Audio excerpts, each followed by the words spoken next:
Segue-se agora o debate sobre a importância do financiamento de inovação e investigação em saúde, que será moderado pelo diretor do Instituto de Ciências da Saúde, o Sr. Professor Dr. Alexandre Castro Caldas. Para além do Dr. Luís Portela, que já se encontra no palco, e para complementar o painel, convido o Sr. Diretor-Geral da Saúde, o Dr. Francisco Jorge, e a Subdiretora da Nova Medical School, a Professora Doutora Maria Emília Monteiro.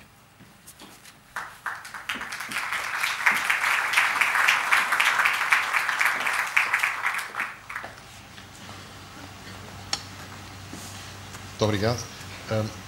Antes de começarmos, eu gostava de fazer a apresentação dos restantes elementos. Naturalmente já apresentei o Dr. Luís Portela. O Dr. Francisco Jorge julgo que não necessita muito de apresentação, porque digamos que o currículo dele é público, aquilo que ele faz é visível por todos. Uma peça de currículo que eu não sei se ele não se importa que nós divulguemos é que somos colegas de curso e, portanto, conhecemos há muitos anos e temos partilhado uma boa amizade durante este tempo todo. Eu tenho acompanhado a carreira do Dr. Francisco Jorge, quer ainda quando estava na periferia e fez um serviço importante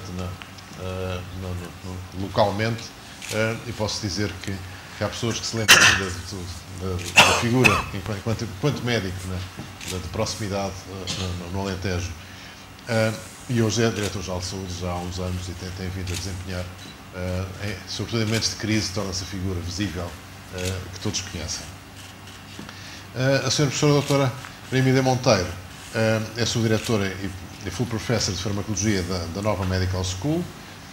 Entre 2013 e 2014 desempenhou funções como delegada nacional ao 7º Programa Quadro de Investigação e Desenvolvimento e ao Horizonte 2020 para o Programa da Saúde e o Desafio Societal.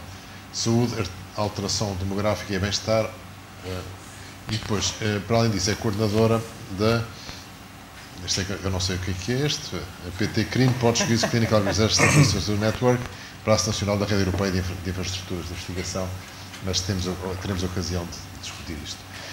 Eu dava então a palavra, talvez, em primeiro lugar, ao Dr. Francisco Jorge. Como vê, temos representantes da indústria, da política e da academia, e, portanto, temos aqui as três visões deste problema. Já ouvimos a parte que eu não sei se foi a academia, se foi a indústria, foi as duas coisas. Isto foi. Eu dava então a palavra ao Dr. Francisco Jorge. Obrigado, meu caro Alexandre Castro Caldas, pelas amáveis palavras que foram ditas. Mas tenho que agradecer, para além destes cumprimentos especiais de amizade ao professor Alexandre Castro Caldas, tenho que agradecer também ao Dr. Ricardo Leite, que me transmitiu entusiasmo para participar nesta sessão. Naturalmente, a senhora reitora, tenho muito gosto em estar aqui e juntamente com os meus colegas, conheço há muito, e gostaria, sobretudo, de deixar alguns pontos para reflexão. De acordo com o programa, terei 4 minutos e vou tentar respeitar esse tempo que me foi acordado. Bem, são pontos para reflexão e que nem sempre poderão ser totalmente simpáticos, diria. A questão vamos pensar em dois problemas, um ligado às doenças crónicas não transmissíveis e outro às doenças transmissíveis. No que respeita às doenças crónicas não transmissíveis, nós temos um grande problema em Portugal. À semelhança do que acontece em toda a Europa, enfim, é uma pandemia, esta questão do aumento da incidência dos casos novos de diabetes, que vão todos os anos alargar a prevalência desta doença, sobretudo refiro-me à diabetes tipo 2. Bem, mas reparemos, a curva curva crescente, correspondente ao consumo de medicamentos antidiabéticos, portanto, em termos de dose diária definida por 1000 habitantes e por dia, esta curva que cresce nos últimos 10 anos cresceu 66%. Portanto, nós tivemos de 2004 a 2013 um crescimento de 66% no que se refere ao consumo de medicamentos. Mas, no mesmo período de tempo, a curva do custo desses medicamentos para a diabetes cresceu 263%. Portanto, temos aqui uma grande diferença.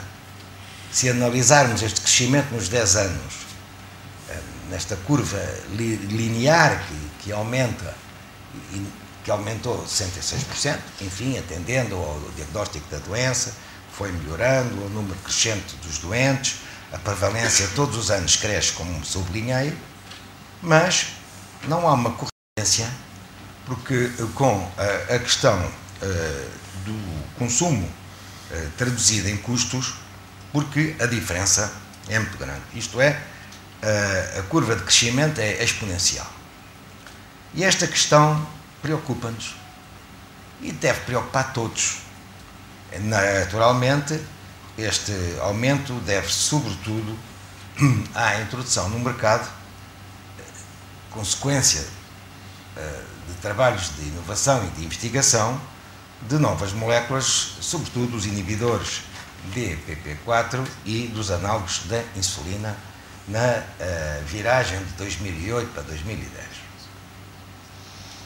Portanto, é uma questão que tem que fazer refletir.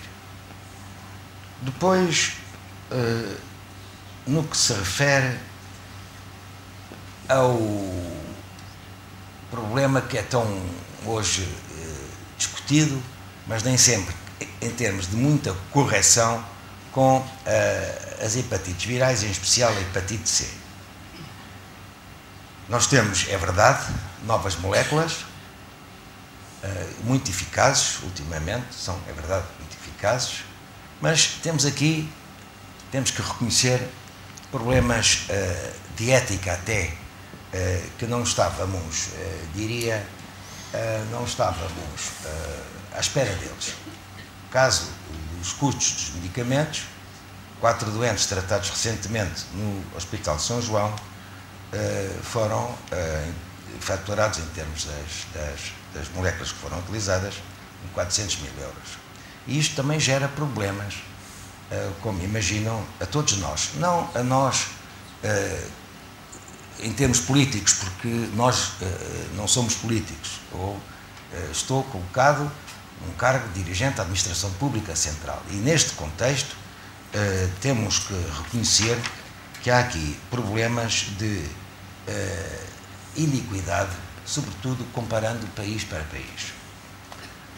Gostava ainda, por último, de anunciar que nós, na Direção-Geral da Saúde, como também imaginarão, produzimos muitos conhecimentos. Através, sobretudo, da análise da informação, temos agora meios que dispomos e possibilidade de trabalhar muito juntamente com as universidades, fazer pontes com, neste caso concreto, com as estruturas que se ocupam da inovação e da investigação, e estamos muito próximos de ir anunciar, juntamente com a Universidade Nova, uma vez que a Universidade Nova tem as escolas de medicina tropical, de saúde pública e da própria Faculdade de Ciências Médicas,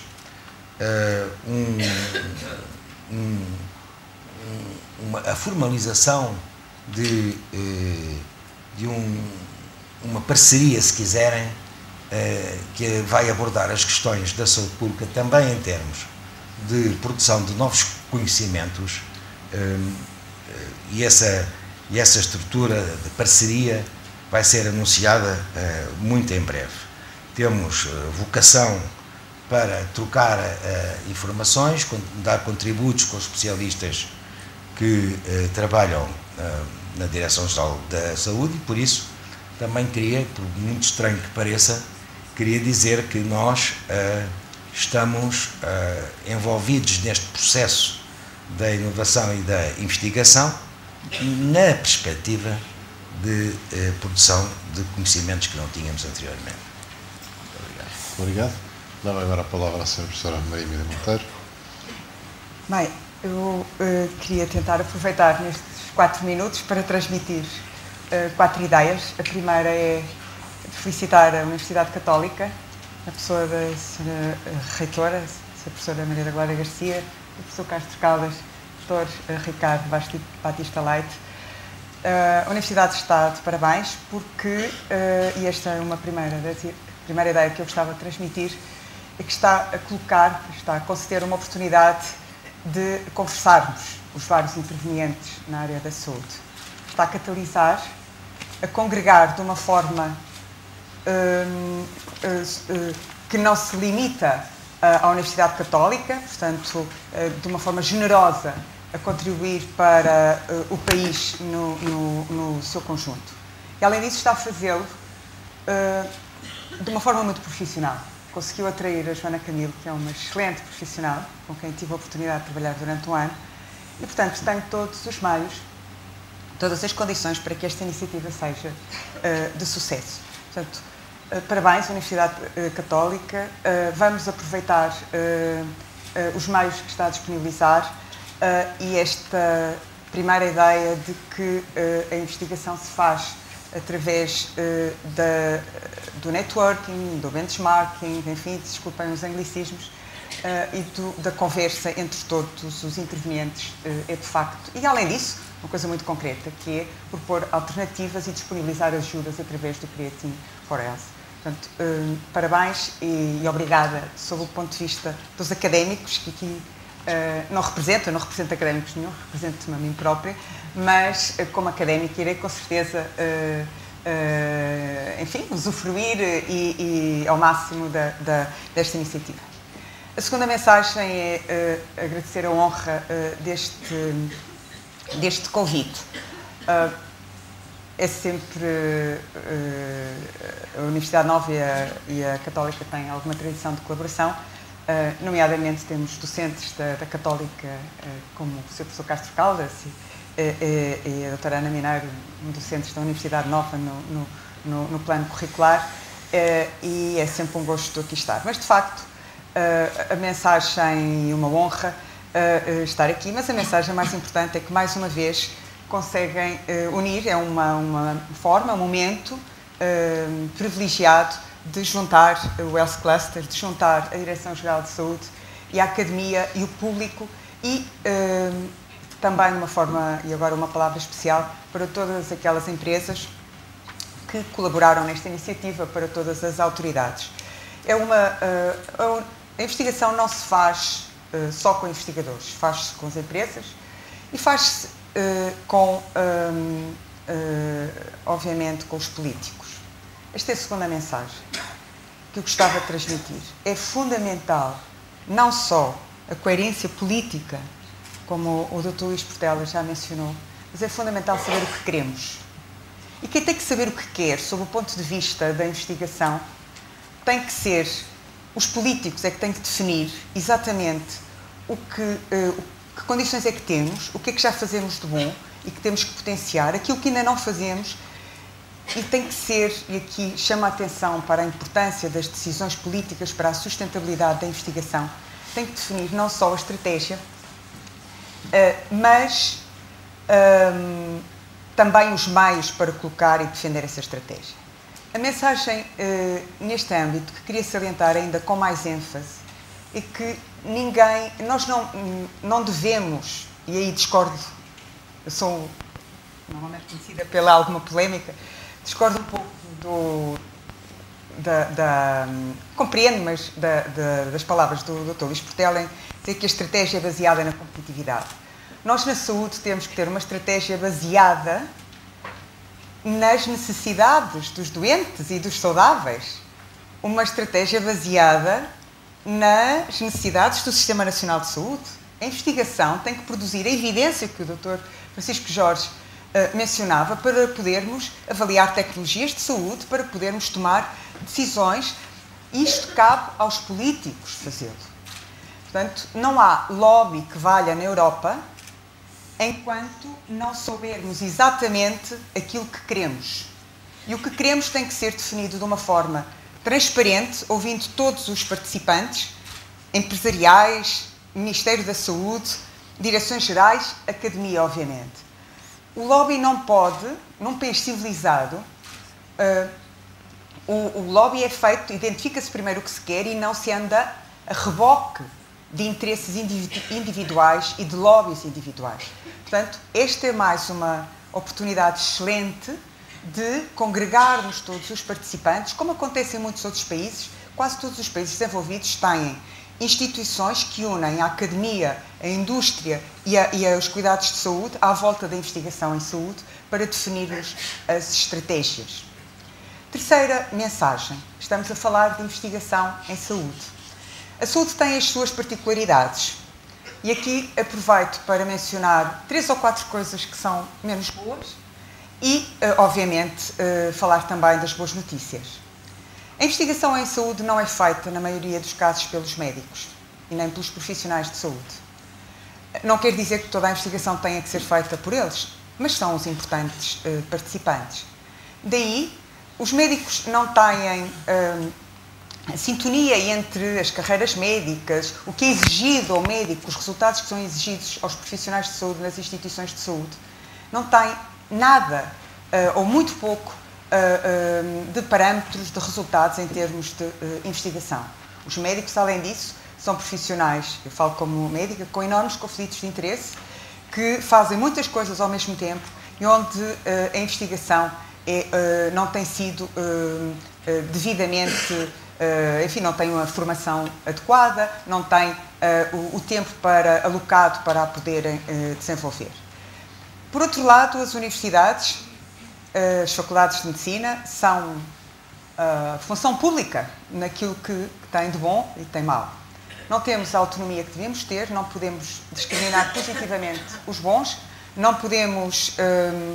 A gestão dos recursos humanos nas faculdades de medicina tem muitas limitações, temos tetos salariais, enfim, tudo aquilo que faz com que a competitividade e com que a qualidade seja muito mais difícil de alcançar do que em países onde isto não acontece. As boas notícias são que existe um programa já divulgado, com iniciativas já desenvolvidas, de uma série de medidas para desenvolver a investigação, particularmente a investigação clínica na área, no setor da saúde. Existem programas de internos doutorandos para a formação e investigação. Existem promessas de investigadores e anúncios de investigadores, de médicos já doutorados que possam ter tempo alocado nas instituições de saúde. Existe um programa financiado pelos nossos impostos com a Universidade de Harvard para a formação de médicos, formação da investigação clínica de jovens médicos. Existe um amplo debate sobre os centros académicos. Esta é uma mensagem que vos queria chamar muito a atenção. Os hospitais e as unidades de saúde que trabalham em parceria com as academias não podem ter as mesmas condições de funcionamento que todas as outras unidades de saúde. Tem que haver uma discriminação diferente. Os centros universitários têm que ser geridos em parceria com as universidades e com o Ministério da Saúde. Tem que haver uma sinergia da investigação. Não é o ensino que catalisa esta união, tem que ser a investigação. E esta foi a forma como países com uma dimensão semelhante à nossa, como a Holanda, têm um posicionamento tremendamente diferente em termos quantitativos e qualitativos com Portugal. O conceito de centro académico com uma gestão comum e de instituições de saúde diferenciadas, onde o ensino pré e pós-graduado, a formação em investigação e a prestação de cuidados de saúde e o meio empresarial estão alinhados com uma estratégia fundamental. Por último, a quarta ideia é que para isso precisamos de gabinetes de apoio. O Creating for Health, as universidades já os têm, os centros de investigação vão tendo também, mas obviamente que aqui faltava algo que catalisasse não só a investigação e os centros de investigação, mas também as empresas no apoio às candidaturas a financiamento. Por isso, esta é uma belíssima iniciativa que iremos com certeza todos aproveitar e que corresponde e responde a uma necessidade identificada já há muito na comunidade portuguesa. E é este contributo que gostaria de ter aqui. Antes de, faz parte aqui do nosso programa abrir para questões ao público, mas compete-me a mim também abrir aqui um pouco a discussão em primeiro lugar. Naturalmente que são pontos de vista, alguns os últimos são polémicos, que é bom, é isso que é importante, é ter discussão. Qualquer deles daria para fazermos aqui um debate importante, mas eu punha aqui, talvez a primeira questão que eu punha aos três membros, que me parece que ressalta um bocadinho das vossas intervenções, é que há de facto um problema de circulação de informação que não funciona muito bem. E que eu acho que é cultural, que as pessoas não procuram informação, esperam que a informação lhes caia no bolso ou à frente dos olhos, mas eu acho que há um problema de circulação de informação. Nomeadamente, muitas das coisas que o Dr. Luís Portela nos mostrou, se calhar muitos dos colegas diriam com espanto, não sabia que isso já tinha acontecido. Muitos colegas meus, médicos, dirão com espanto essa realidade. As coisas que a Direção-Geral de Saúde faz em termos de resultados também não entram na academia. Há aqui uma certa barreira, nós temos algumas barreiras culturais que são muito complicadas. Nós desenvolvemos uma democracia, mas falta-nos uma democracia cultural que nos permita estar alerta para todas as pessoas e não ter às vezes pressupostos que invalidam à partida a informação vinda de alguns sítios, quando muitas vezes ela é tão importante como a outra, ou às vezes mais. Portanto, talvez trocamos aqui impressões sobre estas barreiras, o que é preciso estar abaixo. Eu agora dava a palavra ao Luís, se quiser dizer alguma coisa. Sim, muito obrigado. Eu talvez gostasse de dizer que gosto muito de trabalhar em Portugal. E sinto muito bem em trabalhar em Portugal, não só porque gosto do país, mas porque acho que temos excelentes profissionais na área da saúde, quer na vertente de investigação, quer na vertente clínica. Temos gente muito, muito boa. E as dificuldades que temos presenciado, como sejam as dificuldades de informação, como sejam as dificuldades de nos agregarmos em torno das coisas, de comunicarmos uns com os outros, constituirmos projetos conjuntos, eu acho que podermos ir vencendo. Quer dizer, eu acho que é um caminho para se ir fazendo. E é um caminho que o Health Cluster tem procurado apoiar toda a gente nesse sentido. Eu procurei evidenciar, nós temos coisas muito boas a acontecerem em Portugal. Nós temos indícios muito bons. Claro que também pus aqui aquela reticência. Precisamos de conquistar a população em geral e, nomeadamente, quem nos governa e quem nos vai governar a seguir, seja quem for, qual for a cor. Cuidado, quer dizer, nós estamos muito apertados no nosso setor. Estamos muito apertados. Temos de ter condições para poder continuar a investir, para investirmos por nós próprios, fazermos acontecer, fazermos coisas bonitas. E, obviamente, que a informação é uma coisa muito importante. Por isso, o Health Cluster criou o SciPort. Por isso, nós temos solicitado aos nossos associados que alimentem o SciPort. Por isso, nós temos estado, a partir daí, a desenvolver um diretório que cubra toda a área da saúde.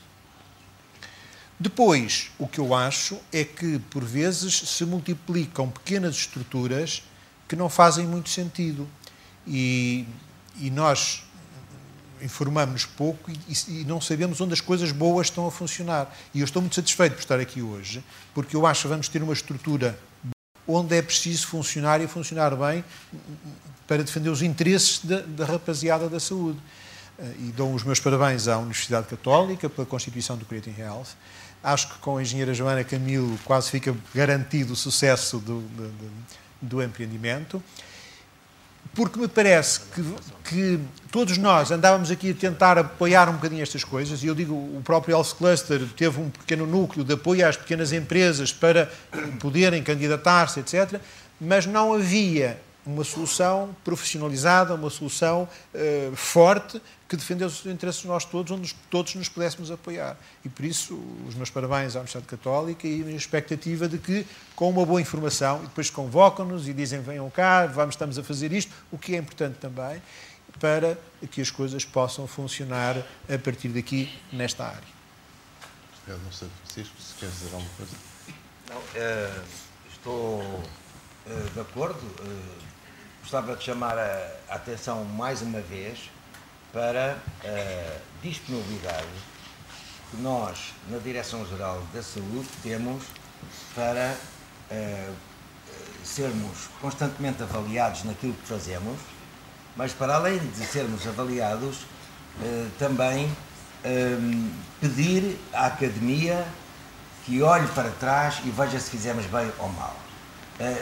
Nasceu esta ideia com o controle da epidemia da doença dos legionários em Vila Franca de Xira, que, como sabem, ao fim de 2 semanas foi inteiramente controlada.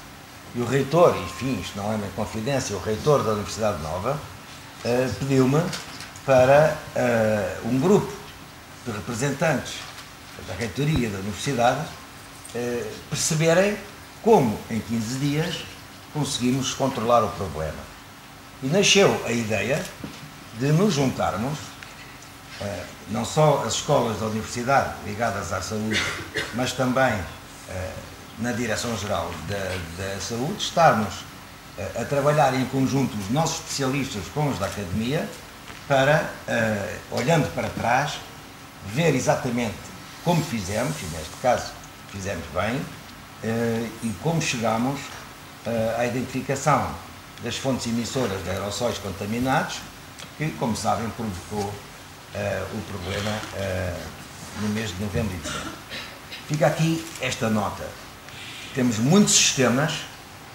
A mortalidade infantil soubemos 2 dias depois de começar o ano novo, que em todo o ano de 2014 morreram crianças, muito poucas, em termos absolutos, o melhor resultado de sempre, que fez baixar ainda mais a mortalidade infantil para 2,8. E em termos de inovação, estamos agora a introduzir os métodos não invasivos para diagnóstico pré-natal do mongolismo, que é a trissomia 2021. Bem, são avanços que resultam deste processo de inovação fantástico que não podemos ignorar. Portanto, temos aqui muito trabalho em conjunto, diria. Se quer acrescentar alguma coisa? Sim. Portanto, a questão era se há falta de comunicação e se é uma questão cultural. Eu acho que partilho totalmente o que os meus colegas mencionaram. Estamos num momento único, otimista, positivo, com ferramentas, do ponto de vista de comunicação, tecnológicas que nos ajudam imenso. Portanto, eu talvez não diria que há tanta falta de comunicação, ou dos meios para a comunicação. O que penso que há é falta de infraestruturas.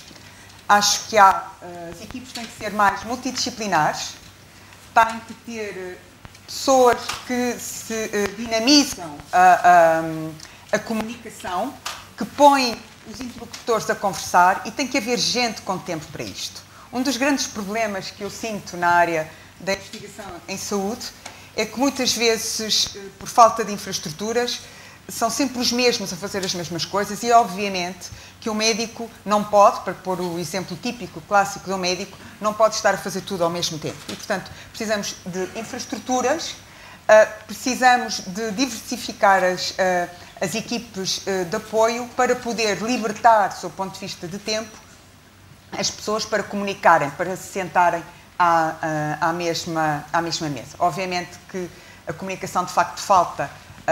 Na área da investigação em medicina é um clássico. O Ministério da Saúde e o Ministério da Investigação têm a tradição de comunicar pouco, tal como já mencionei.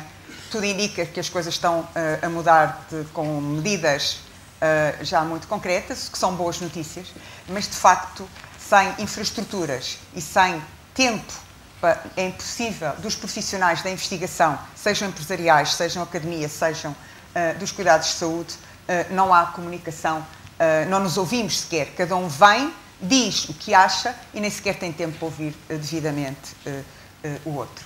Mais uma vez, peço desculpa da minha frontalidade e do meu... Mas eu acho que talvez terá sido até por causa disso que me terão convidado. Muito obrigado. Eu acho que eu agora vou ter que reagir um bocadinho à sua intervenção, porque vou-me pôr na posição também de fazer parte do painel. Porque há aqui um conflito difícil de gerir e que me interessa pôr aqui na discussão também, é que, de facto, fazer investigação científica implica uma disponibilidade de espírito muito especial, em que as pessoas têm que ter tempo a pensar em boas ideias e más ideias, têm tempo para experimentar e ver que não deu resultado e experimentar outra vez, têm que ter tempo para estar disponíveis para as suas próprias ideias, as ideias dos outros, e de ir reunindo informação à volta do mundo, que cada vez é mais difícil. Desde que aqui estamos sentados, já foram publicados uns milhares de papers que não lemos, o que é uma coisa grave, se calhar, se queremos estar atualizados. É difícil compatibilizar isso com a pressão da prática clínica. E, portanto, quando há prática clínica, a prática clínica traz ao espírito do médico outras preocupações que interferem, claramente, há uma interferência. E que isso só pode acontecer, de facto, se cada um conseguir gerir o seu tempo de uma forma apropriada, o que não é fácil, muitas vezes, quando a instituição, e isso também é verdade, as instituições não estão ainda articuladas convenientemente, eu não sei se algum dia estarão. Os meus 40 anos do hospital dizem que as comissões mistas nunca funcionaram convenientemente. Daí os centros académicos.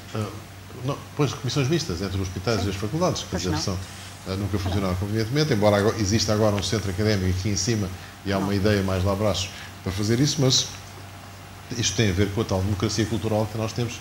O que vem do hospital não presta, o que vem da universidade não presta, conforme o lado em que estamos. Portanto, eu acho que esta barreira tem que ser de facto ultrapassada, mas não é aqui que a vamos ultrapassar, mas instituições destas podem ajudar de facto a criar este centro, serve um pouco para deitar abaixo, porque nós não olhamos a quem vai fazer a proposta, e isso é que é importante. Portanto, eu punha aqui uma outra questão, antes de abrir para o público, já agora, que me preocupa, que é como é que a inovação passa para a efetividade, para a prática clínica. A translação, a questão da translação, isso tem a ver com a forma como... tem a ver com muitos problemas, tem a ver com o reconhecimento da verdade da proposta, tem a ver com a disponibilidade dos utilizadores a estarem dispostos a terem a inovação, a serem capazes de mudar de atitude. Como é que nós podemos melhorar esse tempo? Sr. Luís Portela, o que é que acha que a gente pode fazer? Eu tenho que me dar por satisfeito com aquilo que tem acontecido nos últimos anos. Aquilo que nós no Health Cluster pensávamos é que era, sobretudo, uma questão de atitude mental. Nós temos muito bons investigadores. Nós não precisamos que todos os bons investigadores, seria um disparate, que todos os bons investigadores fiquem focados no mercado, em como satisfazer o mercado. Não precisamos disso. Mas precisamos que alguns se foquem nisso, tenham disponibilidade mental para trabalhar em conjugação com as empresas, com as startups, com as grandes empresas multinacionais, com as pequenas e médias empresas, que alguns tenham disponibilidade para isso. E, ao mesmo tempo, também precisamos que nos empresários haja disponibilidade para ir bater à porta das universidades, ir bater à porta das instituições de investigação e poderem fazer a ponte, digamos assim.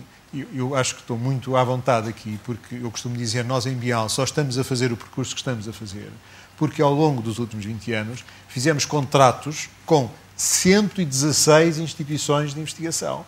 Quer dizer, com instituições portuguesas, espanholas, alemãs, inglesas, norte-americanas, japonesas, enfim, um pouco por todo o mundo. Só assim é que se conseguem fazer as coisas, em conjugação de esforços. E eu acho que há 15 anos atrás, há uma dúzia de anos atrás, não existia essa postura, essa forma de estar, e hoje, com muita satisfação, e eu acho que existe, quer do lado da academia, uma abertura grande, quer do lado das empresas, uma preocupação grande em ir ver às universidades. E acho que a saúde está a poder dar um bom exemplo das coisas bonitas que se podem fazer ao país. Com um bocadinho de sorte, nestas coisas é preciso um toque de sorte, nós não vamos ter só os Zbinix da Bial. Nós vamos ter, em meia dúzia de anos, nós vamos ter 3, 4, 5 bons exemplos para apresentar ao mundo, servindo os interesses de saúde das populações. A questão, já agora, desculpe só por esta questão. Assisti ao longo de muitos anos à ausência de uma pergunta à universidade. Perguntava-se às pessoas da universidade, mas não à universidade enquanto instituição. Quer dizer, é raro aparecer por exemplo, quando foi a questão agora da legionela, a pergunta é feita a algumas pessoas que são identificadas como especialistas. Mas eu acharia muito mais interessante fazer a pergunta à universidade. E a universidade, então, entraria na discussão, ela própria. Isso cria uma ponte mais institucional, que foi o que se fez agora. É verdade, mas... Tens-me licença? Sim. Nós temos bons exemplos. Nós temos o excelente modelo do Manuel Sobrinho Simões no Porto e Patimuco, no que respeita aos estudos anatomopatológicos das peças que recebe. É um belíssimo modelo de translação, porque o que ele vê na bancada, ao microscópio, nos cortes que faz, e nos estudos e nas conclusões que tira, ele vai associá-las ao caso clínico. E o caso clínico é reorientado em termos de diagnóstico ou terapêutica em função da observação no laboratório. Funciona muito bem. Seguramente há mais, mas é um bom exemplo que reconheçamos, temos que multiplicar. Bem, este é o meu mundo, não é? O da investigação da translação. Eu lidero um grupo de investigação que se chama Farmacological Pharmacology Translation. Está de acordo? E, portanto, estou completamente de acordo e vou completamente de acordo com os belíssimos exemplos que temos, com os bons investigadores, com questões pontuais, etc. Mas volto a dizer que, e não queria, estou a tentar evitar contar histórias que me são muito pessoais do meu grupo de investigação. Mas volto a dizer que a investigação, para se fomentar a investigação de translação, portanto, ao seu ponto de vista da investigação, tem que haver uma promoção de uma investigação de base, cuja aplicabilidade, muito fundamental, cuja aplicabilidade não sabemos qual vai ser, e, portanto, temos que fomentar essa investigação e temos que enquadrá-la. E, mais uma vez, tem que ser os políticos a saber quanto, como, em termos financeiros, é que isso vai ser promovido. Mas tem que ser promovido. E a investigação de translação, a melhor maneira de a promover é respondendo ou identificando os problemas de saúde que temos para os quais precisamos de resposta e pedir à academia e às empresas que ponham os meios e que apresentem soluções. Há um exemplo que eu conheço muito bem. Eu trabalho para a agência de medicamento francesa e a ANCM tem aberturas de concursos para projetos de investigação concretos que constituem necessidades de resposta a problemas da saúde. Isso fomenta, é uma maneira, é uma das formas de fomentar a investigação de translação.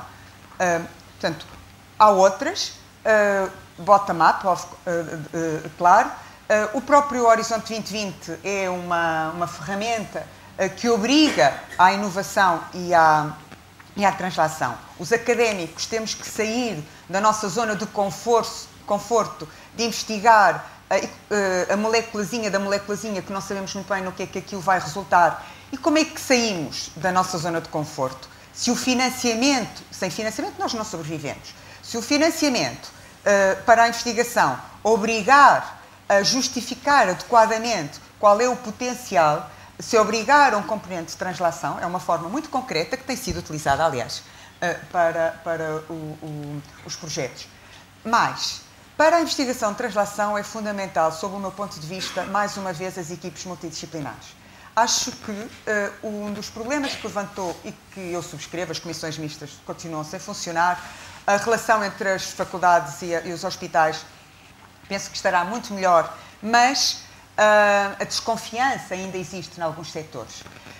No caso, e peço desculpa do exemplo concreto do meu laboratório, os doutorados médicos e a investigação clínica que fazemos, nomeadamente tenho um serviço de monitorização terapêutica de fármacos para a área da SIDA e outros, cresceu porque colocamos não médicos, full-time dedicated, à investigação, com um perfil excelente humano que criou confiança nos médicos, que foi trabalhar para os hospitais, que fez o trabalho, às vezes, e eram investigadores não é? De ponta, trabalho com os médicos de dia-a-dia, de colheita de dados, de ultrapassar a falta de informatização, aprendeu in loco os problemas, fez a translação in loco com os médicos. Portanto, uma das soluções é ter equipes multidisciplinares com investigadores não médicos ou dedicados em tempo total à investigação, a trabalhar em parceria com os médicos, a perceber quais são os problemas, a ajudar nessas respostas e a também criar junto dos médicos alguma cultura um espírito de investigação um bocadinho mais alargado. Acho que não é uma experiência única. Em todas as partes do mundo, esta parceria entre não médicos que trabalham em equipes, os informáticos, por exemplo, um dos problemas que nós temos enormes é o acesso a dados de qualidade, porque o registro de dados do nível nacional tem falhas que deveriam ser ultrapassadas e que estão a ser. Muito obrigado. Nós tínhamos previsto ter uma abertura a perguntas dos presentes, portanto temos uns 5 minutos para fazermos e eu também, não é? Perguntas. Se alguém quiser fazer alguma pergunta aos nossos leitores. Está uma pergunta ali. O professor Fernando Mena. Do Instituto de Ciências da Saúde aqui da Universidade Católica. Ser investigador é a coisa mais divertida do mundo. É uma pessoa pensar e fazer perguntas. Ponto. Em Portugal é uma profissão que não é fashion. Não há ninguém no liceu a quem se pergunte: você o que é que quer ser na vida? Quer ser investigador? A malta quer ser Ronaldo, quer ser engenheiro, quer ser piloto de aviões, bombeiro, o que for, mas investigador nenhum. Portanto, o primeiro problema que eu acho que é político é um problema da educação. As pessoas têm que ser treinadas para pensar, para perguntar e para perceber como é divertido quando se é novo fazer investigação. Então ganhamos os salários assim? Depois, quando se entra numa faculdade de medicina, a parte da investigação é muito pouco fomentada durante o ensino médico. Depois, quando se entra na carreira médica, o ser investigador vale 1% nas classificações dos concursos no fim de carreira. Portanto, eu não estou a perder tempo a fazer investigação, que ninguém me agradece e que ninguém me paga. Eu vou fazer mais 400 operações para chegar ao fim e ter mais 5 valores do que um desgraçado que andou a pensar honestamente e que é subclassificado. E depois as pessoas saem cá para fora e quando tentam fazer, apesar de tudo, teimosamente investigação, debatem-se com a falta de estruturas, os ministérios das economias não apoiam, as ciências e tecnologias não apoiam. Portanto, eu acho que isto é um problema. Sem investigadores, sem a paixão pela investigação, é muito difícil haver investigação sustentada e a desenvolver-se. Muito obrigado. Obrigado.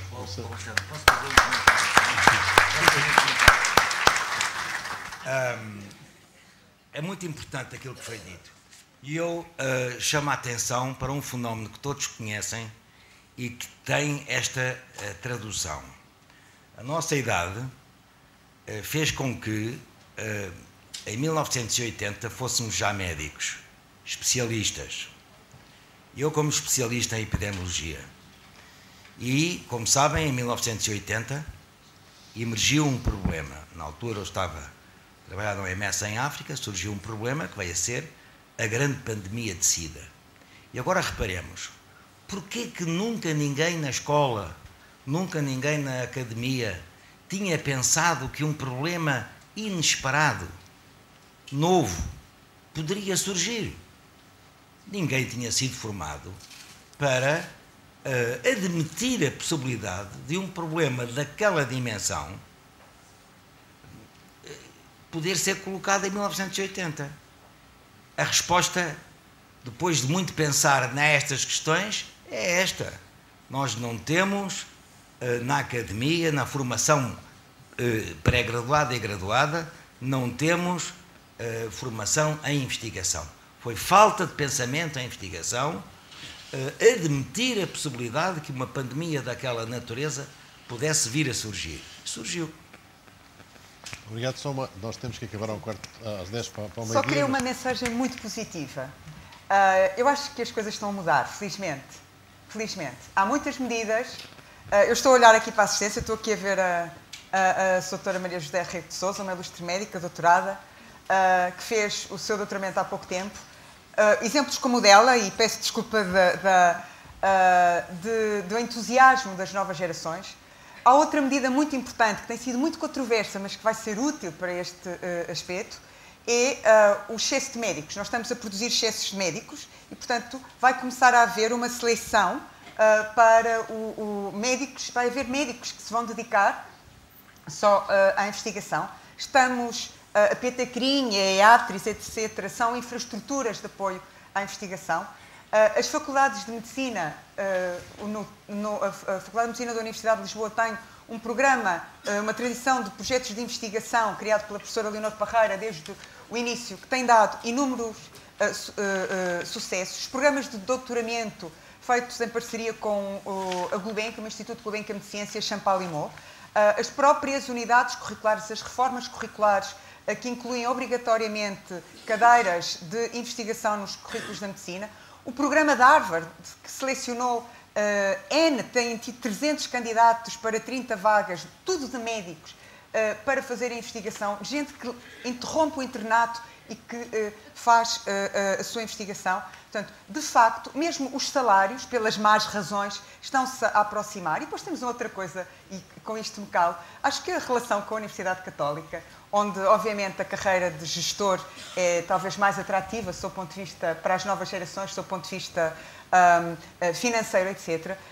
Há cada vez mais gestores na área da saúde que vão ser muito úteis para desenvolver a qualidade da investigação e para promover a simbiose entre os clínicos, os profissionais de saúde e a forma de termos carreiras apelativas. Eu aqui não posso deixar de deixar uma nota muito positiva. A mudança nota-se, sente-se. Estamos num momento de uma oportunidade excelente e as faculdades de medicina e os jovens médicos são um exemplo disso. Muito obrigado. Nós temos um horário para cumprir neste programa. A todos, muito obrigado. E o programa agora, julgo que há um intervalo a seguir esta secção.